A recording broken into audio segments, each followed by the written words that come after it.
Pinegrove, Need To, Guitar Tabs, Guitar Lesson. Okay, so we'll have a standard tuning here, EAD, GBE, and kind of just a interesting shifting bass note amongst like the same chord shape here. So when we're fading in, we're almost coming in on like the second chord, I would say, but we're fading into the intro at this A major 9 sharp 11 thing here, and essentially what we want to do is we'll have a 4 on the A, 6 on the D, and then a 4 on the B and G, and that's kind of the chord that we're going to want to just have loaded up throughout this whole thing.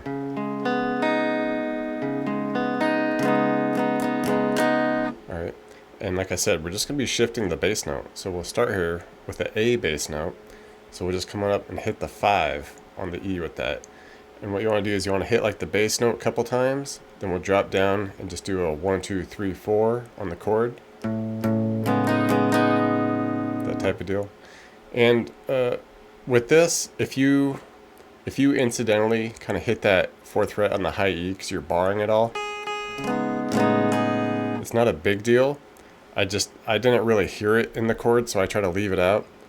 And the way I easily leave it out is I just kind of have my pinky right here just lightly touching the string, so that while I'm strumming, you know, that string's not getting sounded off. I don't really have to like try to be super specific with the strumming. I can just let it rip, you know, but just lightly having the pinky touching the high E string to keep it quiet. But like I said, if it's not a big deal to you, you can go ahead and throw that 4 on the high E in there with it. It's just an octave of a note we're using anyway, but I just didn't really hear it in the chord, so I made a little choice there.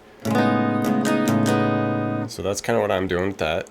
The strumming, you do that style for like the first 3, and then that final time we'll hit the bass notes and then just kind of give like a real specific 1, 2 down strum on it.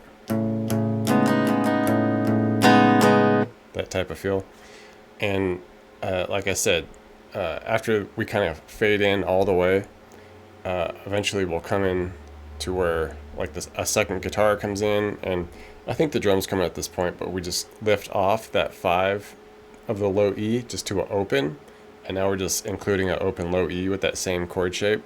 So this makes it like an E major 13, and it's the same type of strum and feel to it.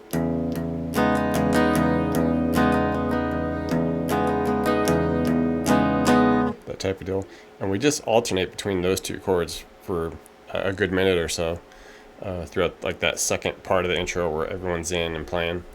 The only other difference that happens is we just go to a new bass note where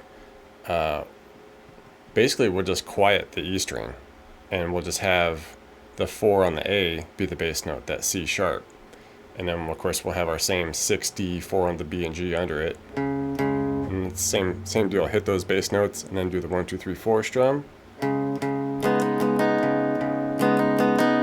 Okay, and we just go through that a couple times. It's like a C sharp 7 sus2. Go through that a couple times, then we'll go back to our open low E version of it. Back to the A at the 5 on the E now.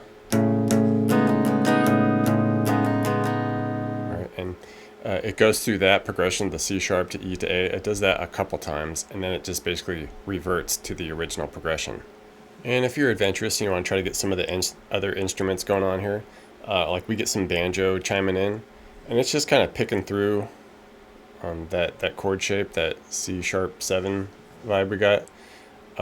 And you can do something like this where I kind of like to get close to the bridge so it gives a little more twanginess, I guess. A little more banjo vibe, I guess.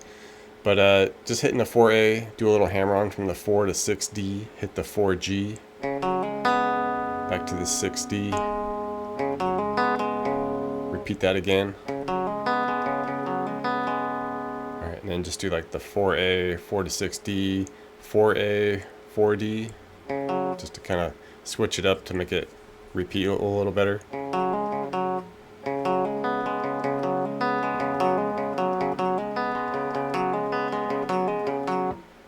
And towards the end we get like some cool like piano vibes in there, And it's basically doing this type of deal where the notes that seem to repeat the most are this bit here, where we'll be at like the 4G, and then we do a 5 to 4B.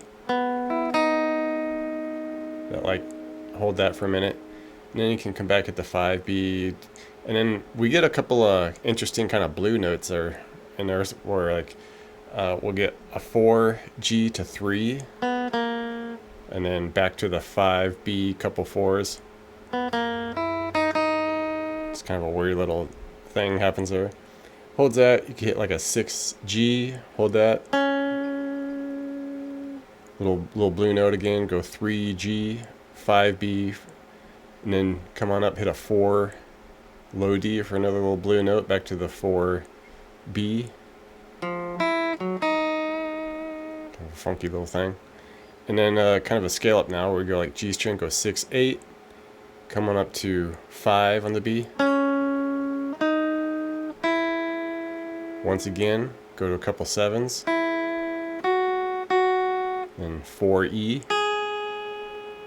And then essentially you could just play around with those different variables of those kind of scales and notes happening right there.